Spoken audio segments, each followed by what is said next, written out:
Ирландияда Дублинде Facebook компаниясында иштеп канча айлык алса болот экен депчи. Негизи солго менен жазам. Мага оңойлуу болгон. Көп оңойчулук кылып берет да, себеп дегенде сен ага жаңы нерсе алып келсең. Бул жактан мындай самсакана же чайхана ачсачы. Менин байкашымча бул жакта Дублинде эшиктер ар кайсы түскө боелот экен. Мунун да өзүнүн окуясы же болбосо өзүнүн себеби бар экен.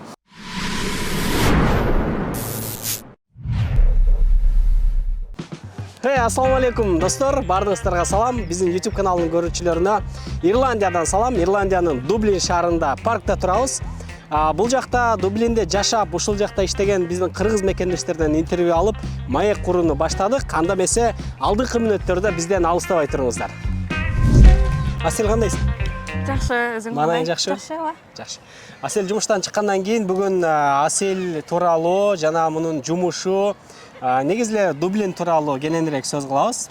Биринчи биздин көрүүчүлөр менен таанышып алалы. Сен өзүң жөнүндө кыскача айтып берсең. Макул, албетте, анда менин атым Асел, анда 27 жаштамын. Дублинге келгениме быйыл 4 жыл болду. Буюрса, наркы жыл 5 жыл болот, Логично. Ошо? Бул жакта азыр. Эмне кантип келип калдың эле, мисалы, бул жака? Анан каяктан билдиң бул эмне үчүн Ирландиянын Дублинге келдиң? Негизи мен үй бүлөдө биз сүйлөшкөнбүз ата-эне мененчи. Мектепти, бакалаврды Кыргызстанда окуйсуң, анан кийин магистратурага өзүң каалаган өлкөгө барсаң болот депчи. Анан ошондо как раз мен бакалаврды бүтүп, кайсы мамлекетке барып магистратураныбы же окуумду улантайын деп издегенде көп жерлерди карадым. Анан негизи ал убакта Америка же болбосо Улуу Британия баягы жаш балдардын арасында белгилүү болчу. Бирок негедир мага андай чоң мегаполистер анча жакпайт. Мен өзүм ушундай кичинекей жакка баргым келет да. Кичинекей мамлекет, мындай уютный, Кызыктуу, кызыктуу эмес, мындай тынч жакачы. Анан кийин ошондо как раз издеп интернеттен каяка барса болот. Анан өзүм каалагам Европа. Анан кийин издеп, как раз ошол убакта бир Сесиль Ахерн деген неме бар, жазуучу, азыркы жаңы. Анан кийин ошол Ирландиялык жазуучу, ошол ирландиялык болот. Анан кийин ошондон угулам билип, биякта ошону карап көрбөйүнбү депчи. Ошондой эле дагы Оскар Вайлд деген мен эң жакшы көргөн жазуучум тоже бул жактан. Негизи мындай Дублин, Ирландия жөнүндө мындай китеп жактан эле билбесем, а так мындай башка информация жок болчу. Жок болчу. Анан бул жака кайсы окууга тапшырдың? Так, биринчи бул жака келиш үчүн колледж или университетке тапшырыш үчүн IELTS керек. Менде андай даражага жете турган английский жок болчу. Ошого үйрөнүш керек болчу. Анан кийин бул жака мен IELTS-га даярдай турган курска келгем. Ал жакта окуп, тапшырып, анан кийин колледжге өткөм. Колледж болсо бул бизнес администрация. Ошол жакта окуп, анан кийин ал жакты 2019 бүттүм да. Канча жыл ал жакта, канча жыл окудуң? Мен сразу бакалаврдын аркасынан тапшырганда ал жакта 1,5 жыл окудум. Еще бул жактан айтып кетчү нерсе, Ирландияда окуу системасы башкача. Биздикинде бакалавр, магистратура жок. Аларда бардыгы эмеге бөлүнөт, уровень бөлүмдөргөчү. Ошондуктан мен келгенде уже сразу 8-чи уровень болчум да. То есть мага бакалавр окубай эле керек эмес, но бирок магистратурага дагы эрте болчу. Ал уровень 9 болчу да. Ошого мен ошонун экөөнүн ортосунда это бул жакта аны pre-магистратура деп коет. Магистратурага даярдануу. Анан ошону окугам. Азыр эмне жумуш кыласың бул жакта? Facebook'та иштейт деп уктук сени. Facebook'та кантип бул жака, бул жумушка кирип калдың? Ошол тууралуу, жумушуң тууралуу айтып берсең? Ошо башынан баштасам, бияка келгенде айтпадым мен бул жөнүндө, Ирландия жөнүндө китеп аркылуу билсем, ошо бул жакта жакшы жаратылыш экенин билсем, бирок бул жака келгенден кийин анан ошондо көрүп билдим, что Дублин ошо Европадагы эме Силиконовая долина деп эсептелинет да. Багы неге себеп дегенде бул жерде багы чоң дүйнөлүк хабтар, IT компаниялардын бардыгы бул жака келишкен. Себеп дегенде бул жакта налог аз. ошондуктан бул жакта бияка келгенден кийин көрдүм ошо IT эменин индустриянын бул жакта абдан керек экенин и бул жакта андай иштегендер көп керек болот экен да. Ошондуктан бияка келгенден кийин биринчи келгенде эле өзүм окуй турган өзүм койгон пландарды бир аз өзгөрүп кеткен. Себептен мен бир аз башка пландар менен келген болчумун.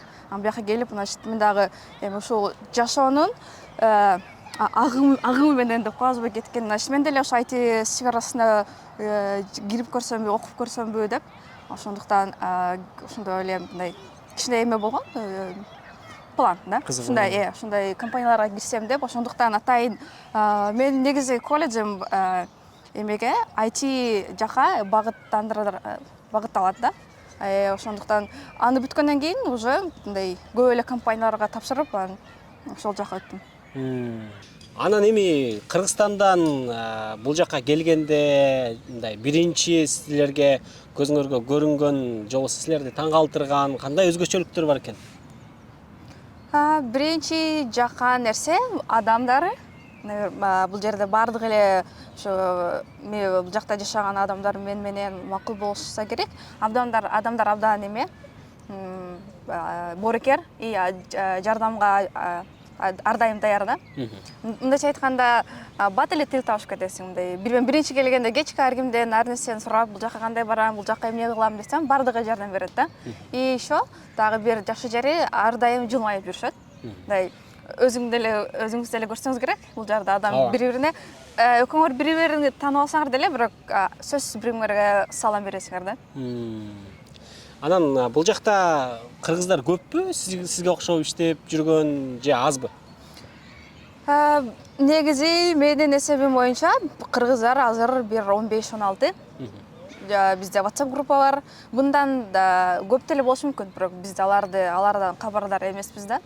Биз тааныгандардан 15-16, алардын ичинде окууга келгендери бар, студент болуп, ишке келгендери бар да. Ошо. Бул жакта жашоо шарт кандай эми? Мисалы, жөнөкөй эле мисал катары квартиралар, же болбосо тамак аш мындай арзанбы же кымбатчылыкпы дегендейчи.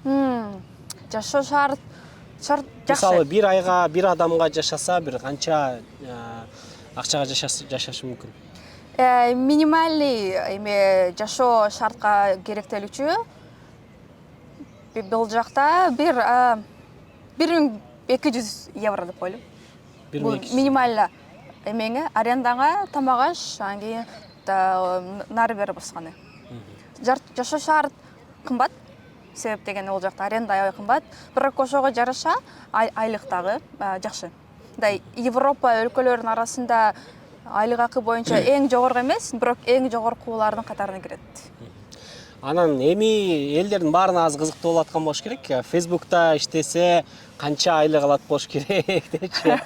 Муну айта аласызбы, негизи канча айлык алганыңызды айтса болобу? Эгер болсо канча айлык аласыз дегендей. Негизи эме бул жакта айлыктарды бири-бирин сурашпайт, кызыгышпайт. Негизи эми бизде деле бул этикага туура келбейт, бирок биздин көрүүчүлөрдүн арасында көп болуш керек менимче. Ирландияда, Дублинде Facebook компаниясында иштеп канча айлык алса болот экен депчи. Негизи айлык үчүн эмес, ошо өзүңүн ишиңди сүйүп иштешиң керек да. Анда ал эме айтпай эле коеюнчу. Айтчы. Айта берчи десең. Деме, Кудайга шүгүр. Кудайга шүгүр. Насип кылганча. 3000 евро алса болобу? Силердин компанияларда иштеп, сиз сыяктуу. 3000 евро бул башталгыч. Башталгыч, 5000 евро алса болот. Ар кандай алса болот, өзүңүн уровениңе жараша. Сиздин уровениңиз мененчи? Мен уровеним жакшы. Канча алса болот примерно? Не, башка IT сферасында биздин Кыргызстанда деле айтишниктер көп, мисалычы. Ошолор бул жака эгер келип кызыгып иштейм десе мындай, бул жактан жардам бере аласызбы сиз компанияга киргенге или кандай мындай? Кандай сизден жардам болот? Жанагы айлыкка еще кошумча айтып кетейин. Бул жакта налог кымбат. Налог кымбат, Бизде айлыгыңа жараша налог төлөйсүң. Канча процент төлөйсүз? 20%тан башталгыч, анан кийин 40 анан 53. Сиз канча процент төлөйсүз? Меники ар кандай болуп калат. Эмеге жараша да бизде эми айлыктан сырткары дагы бул жакта эме деп коет, бонусная система, еще и point система бар. Ошондуктан иногда 53% төлөп каласың мындай. Алган акчанын жарымын эле төлөйсүң. Жарымынан көп эле кетет да. Окшош жаман. Квартира канча, мисалы? Квартира бул жакта кымбат деп уктук. Эң башкы проблема биринчи эме квартира болот дейт. Анткени квартираны биздин Кыргызстанда жөн эле интернеттен карап эле, чалып эле, табышып барып ала турган болсоң оңой эле. Бул жакта кыйын экен, Ошол боюнча айтып берсеңиз. Квартира ооба, бул жакта квартираны эме батир табыш кыйын. Негизи эме Дублин көп убакытка чейин католический религиозный мамлекет болгон. Анда церковь, чиркөөдөн өйдө эме здание курса болбойт болчу. Ошондуктан булардын үйлөрү мындай жапыз да. И мындай спрос көп, бирок приложение аз. Ошондуктан азыр үй адам көп, үй жетишсиз, үйлөрдүн сапаты начар, эски, анан кийин иши кымбат. Бул жактан ушундай кызыктуу факт уктук. Мисалы, үйдү кардар менен, эгер сиз квартирага чайынып атсаңыз, кардар менен ошол үйдүн ээси сүйлөшүү жүргүзүп, собеседованияны өткөрүп, анан алат экен, ошондойбу? Ооба, собеседование, еще плюс собеседованияга барганда өзүң жалгыз болбойсуң, ал жакта мындай очередь турат.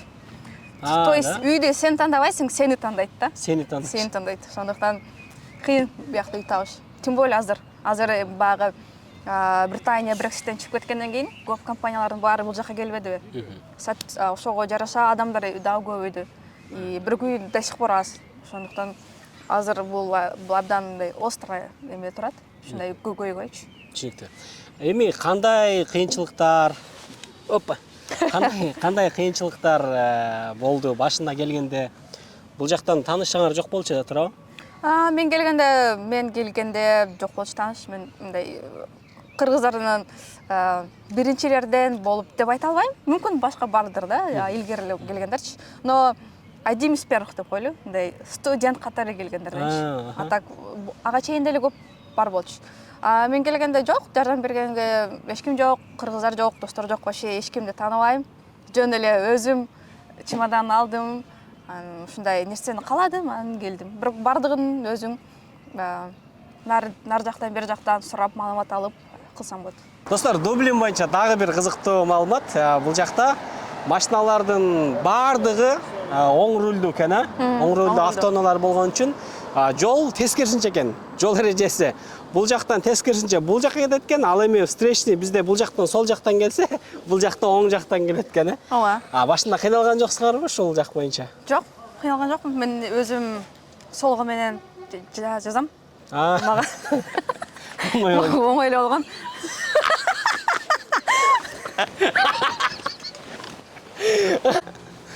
Жакшы, анда сол кол сизге жеңил болгон. Сол кол менен. Ооба. Тамаша, мындай кыйынчылык болгон жок. Менин байкашымча бул жакта Дублинде эшиктер ар кайсы түскө боелот экен. Мунун да өзүнүн окуясы, же болбосо өзүнүн себеби бар экен. Ооба, бирок мындай бир топ эле бар. Бирок бул мындай чындап эмес, жөн эле күлкүнчтүү кылып эле айтып коюшканда. Ошолордун бирөөсү мен агайдан сураганда, биринчи келгендечи, ал айткан, негизи өзүңөр көрдүңөр да бул жакта абдан көп пабтар, анан абдан көп ичет. Пиваны ич. Анан ошондо мас болуп калганда өзүнүн үйүн оңоюраак табыш үчүн, ошондуктан ар кандай түскө этип коюшканда, бөлүп коюшканда, боеп коюшкан, кечинесе адашпай үйүн тапканычы. Мынакей достор, сиздин үйүңүздүн эшиги кайсы түстө? Мындай. Кызыл, Бирок бизде эч түшпөйт. Тамаша жүрүңүз. Дублиндеги мүмкүнчүлүктөр кандай? Башка кыргыздар келе турган болсо эгерде кандай кайсы жумуштарды сунуштайсың, же болбосо Дублинде кайсы жумуштар популярдуу, кайсы сферага иштесе көбүрөөк акча табат дегендейчи? Бая эле башына айтып кеткендей эле, IT, программирование, инженерия. Ушул кесиптер менен келсе, анда адашпайт да. Бул жакта иш көп, аябай. И мүмкүнчүлүк дагы көп, мындай чоң Amazon, Google ушундай компанияларга киргенич. Аларга еще эме ушундай программисттерге алар эме виза кылып бериши мүмкүн. Багындай спонсорство дейт. Ушундай. Бул жакта 5 жыл жашагандан кийин жарандык берет дейт, гражданство берет экен да бул жакта. Чынбы ошол? 5 жыл мындай окуу боюнча эмес, 5 жыл full time доход. Мындай 5 жыл иштеп, налог төлөшүң керек да. 5 жылдан кийин анан кийин эмеге тапшырасың. Сразу гражданство бербейт. Сага атайын эме башка эме берет, штамп 4 деген. Значит, ошондон 2 жылдан кийин анан кийин гражданство тапшырсаң болот. Бир топ эме узагыраак башка мамлекеттерге карагандачы гражданство алыш. 8 жыл кетет. Да? Да. Сен пландарың кандай? Алдыда эмне кылайын деп атасың? Бул жакта калып иштейин деп атасыңбы же башка жака да кетейин деп атасың? Башка Европа өлкөлөрүнө же Америкага дегендей же кайрадан Кыргызстанга качан барасың? Кыргызстанды сагынасыңбы? Кыргызстандан айырмасы кандай? Толтура сүрөп салсаң, Менин планым боюнча 1-2 жыл иште тажрыйба топтоп бул жактан. Анан кийин азыр ошондой эле мындай алдыңкы коюлган эле краткосрочный пландарды айтып турайын. Анан кийин атак албетте бай жашоо болгон пландар көп. Кандай Кыргызстан боюнча барам. Менде мындай чет мамлекетте калып, ал жактын жарандыгын алып, же ал жактан калып калыш деген ой жок. Мен обязательно өзүмдүн мекениме баргым келет, үй бүлөмө баргым келет. Ал жака барганда дагы жакшы нерсе менен баргым келет да. Ал жака керектүү нерсе. Бул жактан бир билим алып же бир тажрыйба алып, же бир кандай ушундай нерсе, мындай бир жакшы нерсе алып баргым келет.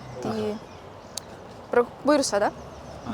Жумуштан сырткары эмне кыласың? Эмне менен алек болосуң? Ар кандай. Бул жакта эме обязательно баланс кылып туруш керек. Ишти, анан кийин ошондой эле эс алууну, болбосо стресс да. Кантип эс аласыңар Дублинде? Эме бул жакта аябай паптар көп дейт, Бирок мен паптар көп бул жакта. Анан кийин бул жакта жаратылыш аябай жакшы. Энеси менен мага жакты, Кыргызстанга окшош, бул жакта жаратылыш. Мына өзүңөр көргөндөй жапжашыл. Бул жакта абдан хайкинг, тоого көп чыгышат. Ошого мындай бош күн болгондо какой-то бир жаңы бир жака тоого чыгып кетесиң, же болбосо досторуң менен жолугуп, биякта парктар дагы көп. Бизде Кыргызстанга айырмалуу, бизде көп эле парктарды жоюп эле здание куруп коюшпадыбы? Бул жакта до сих пор эме сактап калышкан да. Зеленыйлардычы.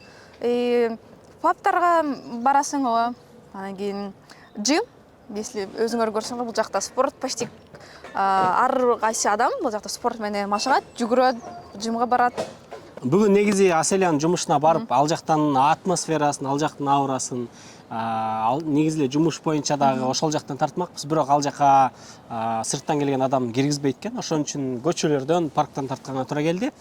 Ал эми бул жакта сырттан келгендер, мисалы кыргыздар, 16 кыргыз бар деп атпайсызбы? Көбүнчө каяктарда иштешет, кандай жумуштарда? Анан кандай жумуштарга иштесе болот студент болуп бул жака келип, окуудан сырткары?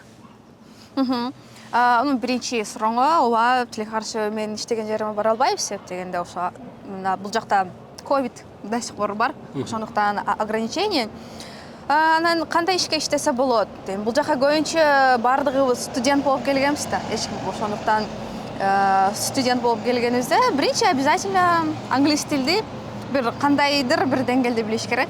Сүйлөшө ала турган, Себеп дегенде англис тил жок болсо, анда иш табыш абдан кыйын болот да. Ошондуктан хотя бы бир элементарий ошондой уровеньге жетип келсе болот.